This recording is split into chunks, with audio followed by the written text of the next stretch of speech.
बंदी बनाकर हमारे सामने प्रस्तुत क्यों नहीं किया, जिसने हमारे अनेक वीर राक्षस सैनिकों को समाप्त कर दिया? उसे जीवित रहने का कोई अधिकार नहीं। उसका जीवित रहना हमारी वरदानी शक्ति पर कलंक है। राक्षस वीरों और सेना नायक को महाराज सुदक्षिण ने नहीं बल्कि शिवलिंग से निकली तेज ज्योति ने मारा है। क्या बकवास कर रहे हो तुम? क्या हमारे सेना नायक असलोम भी राक्षस वीरों के साथ मारे गए? कामरूप का राजा दुष्ट सुदक्षिण हमारा सबसे बड़ा शत्रु है। हम उसे अपने हाथों से समाप्त करेंगे। राक्षस वीरों, कामरूप की ओर अभियान करो। पुत्र भीम, तू क्या किसी शिव भक्त को मारने जा रहा है? माता, तुम्हें किसने बताया कि मैं शिव भक्त को मारने जा रहा हूँ? उसी चोटी वाले नारद मुनि ने, जिसने तुझे ब्रह्मा जी की तपस्या का परामर्श दिया था। पुत्र, यदि तूने किसी शिव भक्त को सताने का प्रयास किया तो शिव का प्रकोप तुझे क्षमा नहीं करेगा पुत्र, नहीं करेगा। ब्रह्मा जी ने भी वरदान देते समय यही कहा था। पुत्र, तू अपने इस विचार को त्याग दे पुत्र, विचार को त्याग दे। हाँ, जिस सुदक्षिण ने मेरे सेना नायक असलोम और अनेक राक्षस वीरों को समाप्त कर दिया, मैं उसे जीवित नहीं छोड़ूंगा माता। यदि मैंने उस दुष्ट सुदक्षिण को दंडित ना किया तो मुझे इस पृथ्वी का सम्राट कौन स्वीकार करेगा? नहीं पुत्र, मैं तुझे इस प्रकार मरने नहीं दूंगी पुत्र, मैं तुझे जाने नहीं दूंगी। मेरा मार्ग छोड़ो माता, मुझे जाने दो। नहीं पुत्र, मैं तुझे जाने नहीं दूंगी। तुम मुझे रोकने वाली कौन होती हो? वरदान पाते ही तुमने मेरा साथ छोड़ दिया। अब मैं भी तुम्हारी बात नहीं मानूंगा। जाऊंगा, अवश्य जाऊंगा। अब मेरी तलवार की प्यास सुदक्षिण के रक्त से ही बुझेगी। नहीं पुत्र, मैं तुझे नहीं जाने दूंगी। तू नहीं जाएगा, कहीं नहीं जाएगा तू। मैं जाऊंगा, अवश्य जाऊंगा।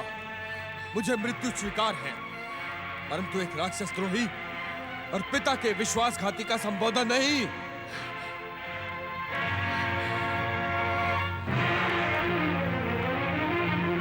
अपनी मां को अपमानित एवं कलंकित करने वाले भीम, जहां मैं तुझे श्राप देती हूँ कि तू जीवित नहीं रहेगा। तुझ जैसे कपूत का तो मर जाना ही अच्छा है।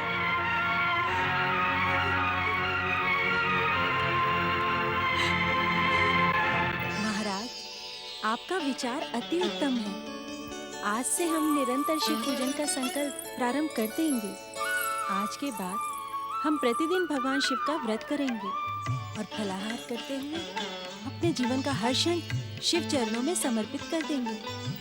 तो समय का सदुपयोग करते हुए हमें अपने संकल्प को अभी से प्रारंभ कर देना चाहिए महारानी। अनर्थ हो गया महाराज। वरदानी भीमासुर ने कामरूप देश पर आक्रमण किया है। निर्दोष प्रजाजनों और हमारे सैनिकों को मारते हुए भीमासुर इसी ओर आ रहा है। अब क्या होगा महाराज? भगवान शिव हमारे रक्षक हैं। जिस प्रकार से भीमासुर के सैनिकों से आशुतोष शिव ने पहले भी हमारी रक्षा की थी, उसी प्रकार अब भी करेंगे। देवी सुदक्षिणा, हम शिव पूजन का संकल्प लेकर निकले हैं। पहले हम भगवान शिव का आशीर्वाद प्राप्त करेंगे, फिर हम भीमासुर से युद्ध करेंगे।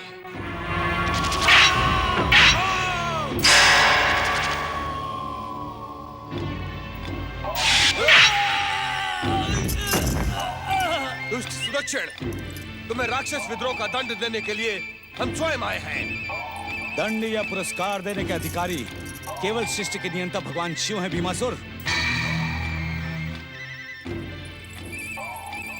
तुम चाह कर भी हमारा कुछ नहीं बिगाड़ सकते, कुछ नहीं। यदि शिव कोप के पात्र नहीं बनना चाहते तो जैसे आए वैसे ही वापस चले जाओ। एक शिव भक्त एक अत्याचारी राक्षस को इस पृथ्वी का सम्राट कदापि स्वीकार नहीं करेगा, कदापि नहीं। भीमासुर, यदि तुमने शिव भक्तों को सताया तो भगवान शिव के हाथों तुम्हारी मृत्यु निश्चित है।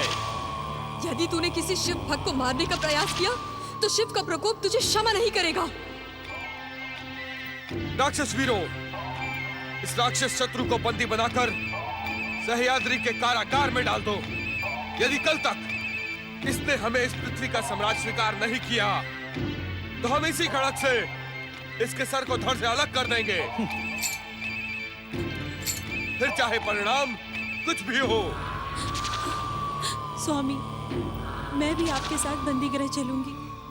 संकट की इस घड़ी में मैं आपसे अलग नहीं रह सकती, कदापि नहीं। ओम ब्रह्माय नमः।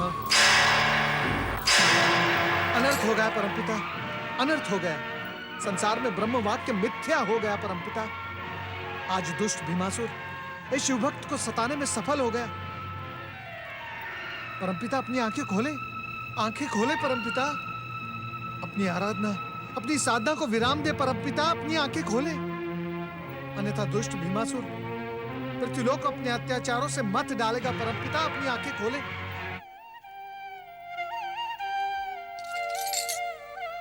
नारद, अत्याचारी का अंत उसके अत्याचार के साथ होना सुनिश्चित हो जाता है।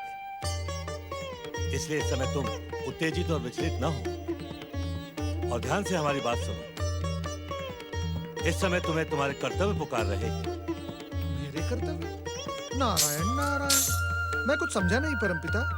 नारद, महाराज सुदक्षिण और महारानी सुदक्षिणा की शिव भक्ति ही अत्याचारी भीमासुर के अंत का कारण बनेगी।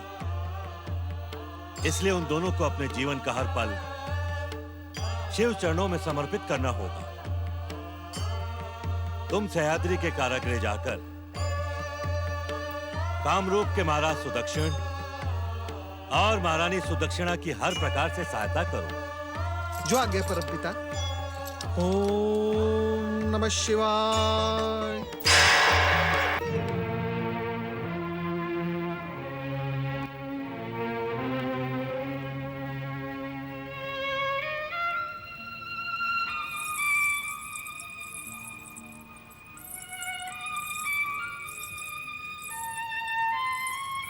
महाराज, किस सोच में पड़ गए हैं आप?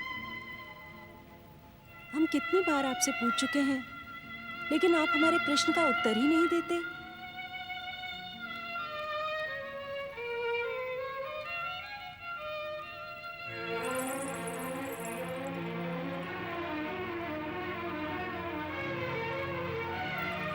महाराज, क्या सोचा है आपने? सोचना हमारा काम नहीं महारानी। अब हमारे लिए जो कुछ भी सोचना होगा भगवान भोलेनाथ सोचेंगे। तुम इस प्रकार चिंतित ना हो। मेरी बात मानिए महाराज, और इस दुष्ट राक्षस को पृथ्वी का सम्राट स्वीकार कर लीजिए, अन्यथा ये हमें जीवित नहीं छोड़ेगा। अधिक से अधिक भीमासुर हमें मार सकता है,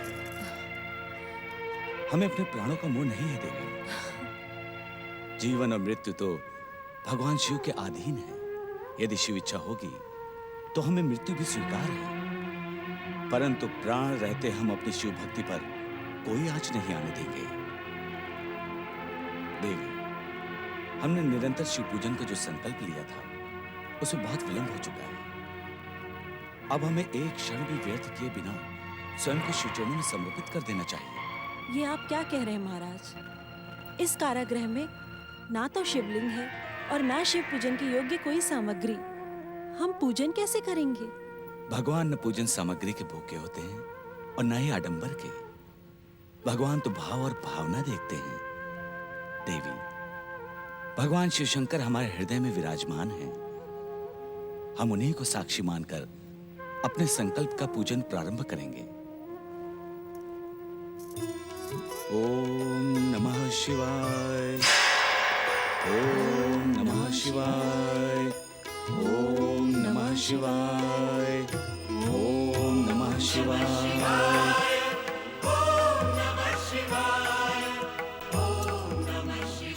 आप धन्य है भोलेनाथ, और धन्य है आपकी महिमा। अपने भक्तों की सहायता के लिए आप सदा तत्पर रहते हैं। मेरे यहाँ पहुँचने से पहले आप अपने भक्तों की सफलता के लिए अदृश्य रूप से पधार गए।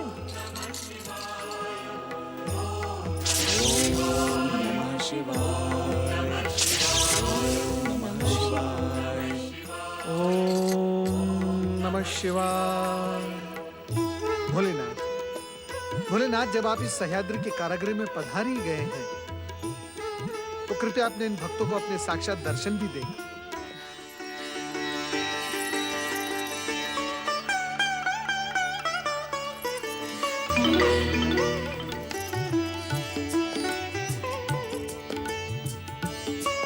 देवर्षि नारद जी, आज मेरा जन्म सफल हो गया। आपके दर्शन पाकर मैं माया मोह के अनेक बंधनों से मुक्त हुआ। नारायण नारायण। महाराज सुदक्षिण, महारानी सुदक्षिणा, जिन पर भगवान भोलेनाथ की कृपा हो, उन्हें मोह माया का बंधन तनिक भी कष्ट नहीं पहुंचा सकता। परमपिता ब्रह्मा जी की आज्ञा से जो संदेश मैं यहाँ सुनाने आया था, शिव इच्छा से वो संदेश मेरे आने से पूर्व ही यहाँ पहुंच चुका है। इसी प्रकार अपने जीवन का प्रत्येक क्षण भगवान भोलेनाथ के चरणों में समर्पित करते रहो। भगवान भोलेनाथ आप दोनों की रक्षा करेंगे और अत्याचारी को दंडित भी करेंगे। यही परमपिता ब्रह्मा जी का संदेश है। आप दोनों का कल्याण हो। ओम नमः शिवाय।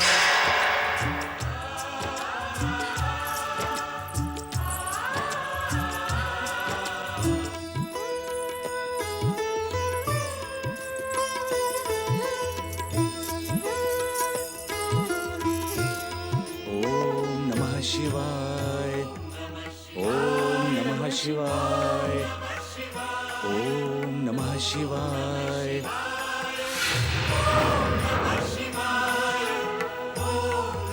दुष्ट सुदक्षिण, तू अपनी तंत्र मंत्र की शक्ति से मुझे इस कारागृह में नष्ट करने के लिए शिव पूजन कर रहा है, किंतु मैं तुझे अपने अमंगल का कोई काम नहीं करने दूंगा। त्याग दे इस शिव भक्ति को।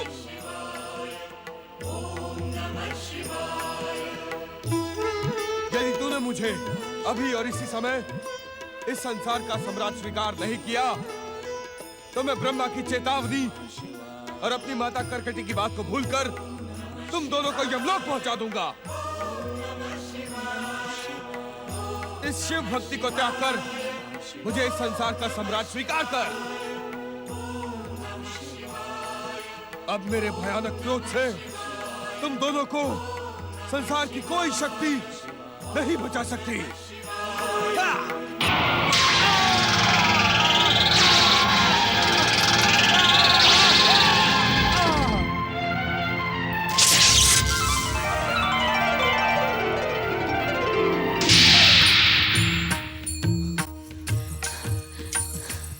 जय हो प्रभु।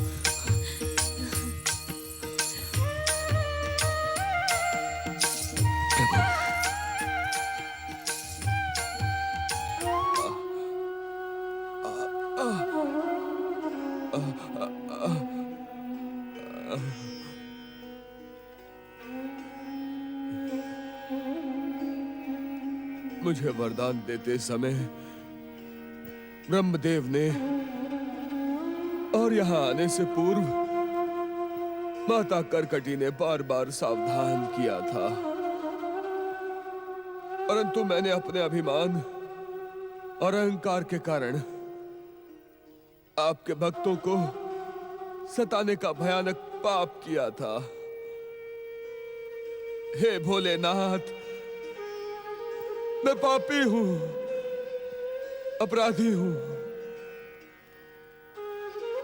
परंतु आप तो दया के सागर हैं, क्षमा के प्रतीक हैं। हो सके तो मुझे क्षमा कर दीजिएगा। कुछ ऐसा करें प्रभु जिससे मेरा नाम आपके नाम के साथ जुड़ जाए,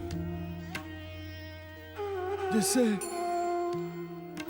भविष्य और संसार में कोई भी मुझ जैसा दुष्कर्म करने का दुस्साहस ना करे और मेरी मृत्यु सार्थक हो। ओम नमः शिवाय, ओम नमः शिवाय, ओम नमः शिवाय, ओम नमः शिवाय।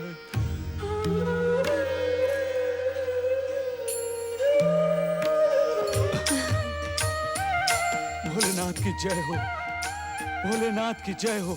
हे आशुतोष भगवान शिव, हम भक्तों पर कृपा करने के लिए और हमारी भक्ति का मान बढ़ाने के लिए आप इस शिवलिंग में सदा सदा के लिए निवास करिए प्रभु, निवास करिए।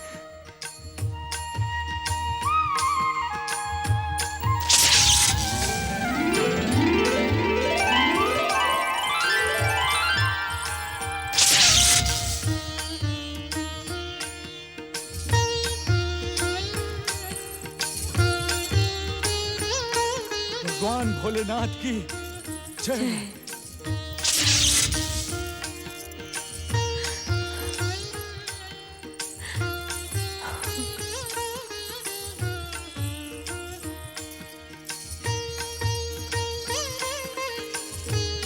नमः शिवाय, नमः शिवाय। भगवान शिव शंकर की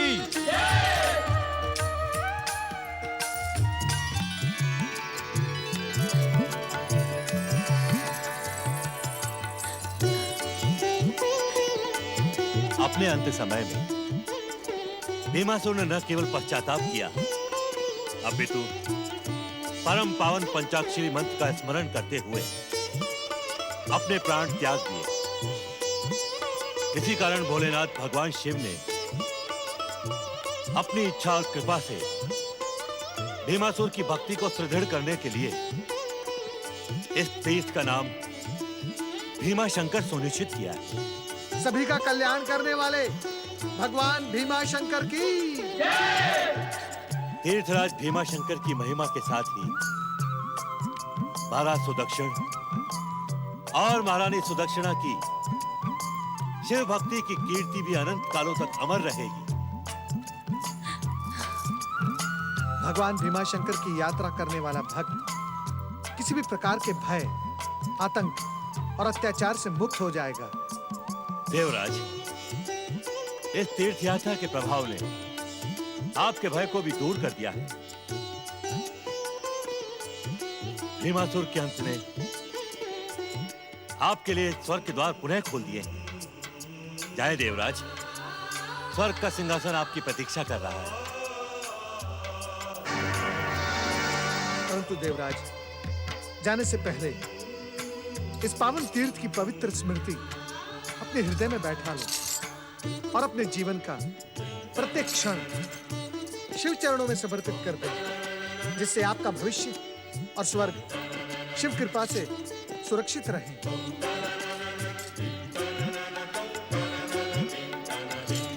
भय मुक्त करने वाले भगवान श्री भीमा शंकर की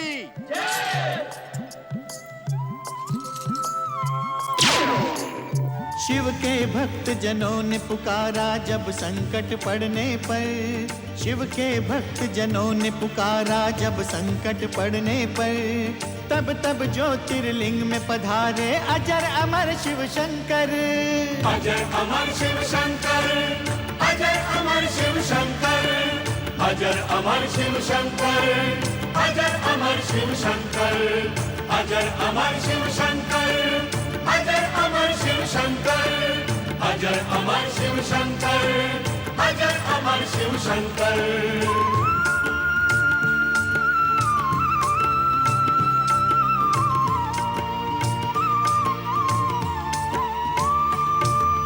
पूर्व काल में सुदीक्षण ने शिवलिंग एक बनाया, अपनी हर एक श्वास के संग संग शिव के नाम को ध्याया। भीमासुर को पता चला तो शिवलिंग निकट वो आया, करने लगा अपमान वो शिव का, क्रोध में था भरमाया।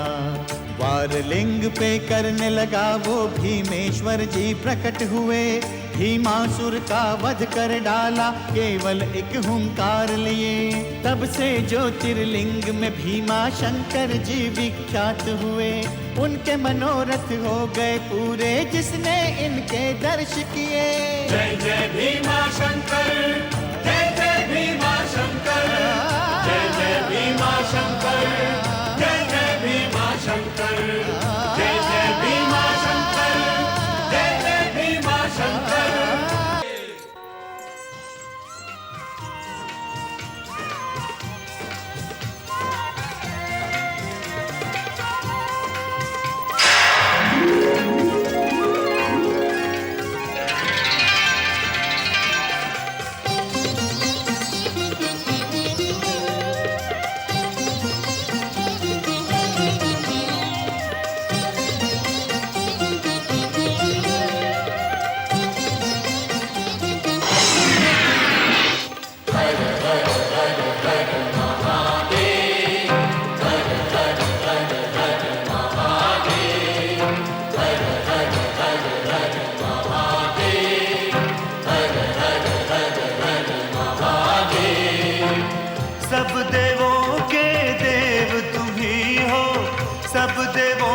नमः शिवाय। परमपिता, प्रार्थना के मध्य भगवान भोलेनाथ का ये रूप परिवर्तन किस बात का संकेत है? नारद, इस संसार के कण कण में महादेव ही समाये हुए हैं। इस संसार के हर रूप में भगवान शिव ही तो हैं। भगवान शिव अपनी इच्छा से कोई भी कैसा भी रूप धारण कर सकते हैं। नारद, नारद, एक बात और है। चमत्कारी शिव लीला के इस रहस्य को यदि तुम बुद्धि और विवेक से जानने का प्रयास करोगे तो अवश्य जान पाओगे। नारायण नारायण। परमपिता, बुद्धि और विवेक साथ नहीं दे रहे हैं। शिव इच्छा से आज हमें जिस शिव स्वरूप के दर्शन हुए हैं उसका रहस्य समझ में नहीं आ रहा है परमपिता। नारद, सदाशिव भगवान भोलेनाथ की परम कल्याणकारी लीला का रहस्य शिव भक्तों के लिए सदा अनजाना नहीं रहता। किंतु श्रीहरि। नारद, आश्चर्य की आवश्यकता नहीं। श्रीहरि विष्णु का कथन सत्य का प्रमाण है। हम अपने भक्तों के वश में हैं। हमारे भक्त प्रश्न और जिज्ञासा के चक्रव्यूह में गोते नहीं मारते। रूप परिवर्तन का यह संकेत सरल और साधारण है। शिव शिव शिव शिव शिव शिव। भोलेनाथ, जो आपके लिए सरल और साधारण होता है वही हम जैसे अज्ञानियों के लिए असाधारण और कठिन। भोलेनाथ, कृपा करके आपके इन भक्तों को इस शिवलीला का रहस्य बताएं।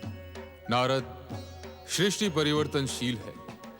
एक छोटे से कण से लेकर विशाल पर्वत तक सब कुछ परिवर्तित हो रहा है।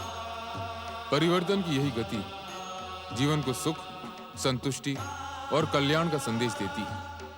परिवर्तन की इसी धारा में बहते हुए हमारी सृष्टि सतयुग, त्रेता युग की यात्रा करते हुए अब द्वापर युग के द्वार पर खड़ी है। नारायण नारायण। भोलेनाथ, हम अज्ञानियों को इस बात का ज्ञान ही नहीं था कि अब हम एक नए युग में प्रवेश करने जा रहे हैं। इस ज्ञान के साथ इतना और भी जान लो नारद कि आने वाला हर युग नवीनता के साथ ही साथ प्रचलित मान्यताओं, परंपराओं और आस्थाओं को नष्ट भ्रष्ट करने का प्रयास करता है। वो सब कुछ अपनी दृष्टि से देखने का प्रयत्न करता है। यदि इस दृष्टि में रचना की भावना और सत्यता होती है तो सृष्टि खिल उठती है, परंतु स्वार्थ और विध्वंस होता है तो सृष्टि त्राहिमाम करके आर्तनाद करने लगती है। यह रूप परिवर्तन करके हमें महादेव ने उन स्थितियों से सावधान करने का प्रयास किया है। तो क्या आने वाला नया युग द्वापर किसी विध्वंस और विस्फोट का संकेत लेकर आ रहा है श्रीहरि? देवराज इंद्र, शुभ और अशुभ के मध्य संघर्ष तो सृष्टि के पहले दिन से ही चल रहा है। अब तक जो हुआ वो अच्छा था, जो अब हो रहा है वो भी अच्छा ही हो रहा है, और जो भविष्य में होगा वो भी अच्छा और शुभ ही होगा। इसलिए चिंता करने की कोई आवश्यकता नहीं। धन्य धन्य भोलेनाथ, आप धन्य हैं। अब कृपा करके इतना और बता दें कि इस नए युग का मुख्य उद्देश्य क्या होगा?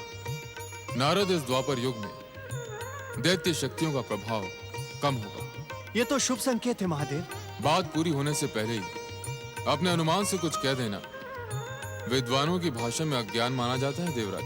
क्षमा क्षमा भोलेनाथ, क्षमा। इसका अर्थ ये नहीं कि ये दैत्य शक्तियां पाताल में जाकर छुप जाएंगी, अपितु ये दैत्य शक्तियां इस नए युग में मानव को माध्यम बनाकर अपना स्वार्थ पूर्ण करेंगी और सदा के समान शुभ कार्य में बाधा डालेंगे। स्वार्थी मनुष्यों और दुष्ट शक्तियों के इस मिलन से धर्म का स्थिर पांव डगमगाने लगेगा। धर्म पर संकट उत्पन्न होगा। अब तक धर्म पर अटल रहते हुए गर्व करने वाले अनेक प्राणी धर्म का साथ छोड़कर अधर्मी, अत्याचारी, अनैतिक और अन्यायी बनकर अशुभ शक्तियों का साथ देंगे। किंतु परमपिता, ऐसे में धर्म की स्थिति क्या होगी? भोलेनाथ, क्या द्वापर युग में सभी प्राणी अधर्मी हो जाएंगे? ऐसा ना कभी हुआ है, ना ही कभी होगा। सृष्टि के संतुलन में धर्म और अधर्म दो पहलू हैं। अधर्म सदैव अपने दुष्कर्मों से धर्म के पलड़े को झुकाने का प्रयास करता है, किंतु अंत में विजय धर्म और सत्य की होती है। और इस नए युग का मुख्य उद्देश्य भी धर्म संस्थापना ही होगा। प्रभु, इस धर्म संस्थापना के सूत्रधार कौन होंगे? जिज्ञासु नारद, युग, धर्म और धर्म की संस्थापना के लिए प्रारंभ हो रहे इस द्वापर युग में जगत पालक श्री हरि विष्णु पुरुषोत्तम अवतार धारण करेंगे। पुरुषोत्तम अवतार? पुरुषोत्तम अवतार? हाँ, ये द्वापर युग भविष्य में पुरुषोत्तम श्री कृष्ण के युग के नाम से जाना जाएगा। श्री हरि अवतार श्री कृष्ण पृथ्वी के समस्त जीवों को प्रेम, योग, ज्ञान और भक्ति की प्रेरणा देते हुए धर्म की संस्थापना करेंगे। नारायण नारायण। भोलेनाथ, क्या पिछले युग के समान इस नए युग में अन्य शुभ शक्तियां अवतार धारण नहीं करेंगी? अब तक तो ऐसा नहीं कहा गया नारद।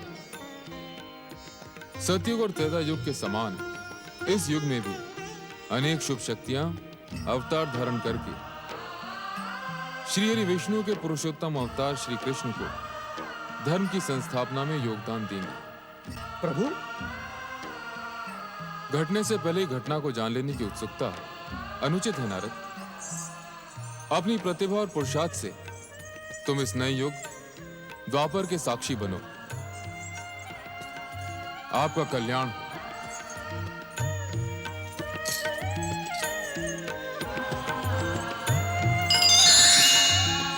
नए युग का साक्षी बनने के लिए नारद के साथ ही साथ सभी शुभ शक्तियां अपने अपने धाम को लौट गईं।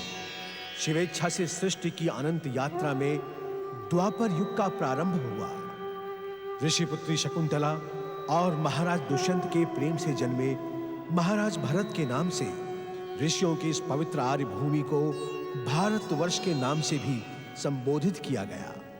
परम शक्तिशाली शिव भक्त और सत्य पर आस्था रखने वाले महाराज भरत के नाम से भारतवर्ष में वीरों को जन्म देने वाले भरत कुल की परंपरा चल पड़ी। इसी महान कुल में समय के साथ जन्मांध धृतराष्ट्र, पांडु और दासी पुत्र विदुर का जन्म हुआ।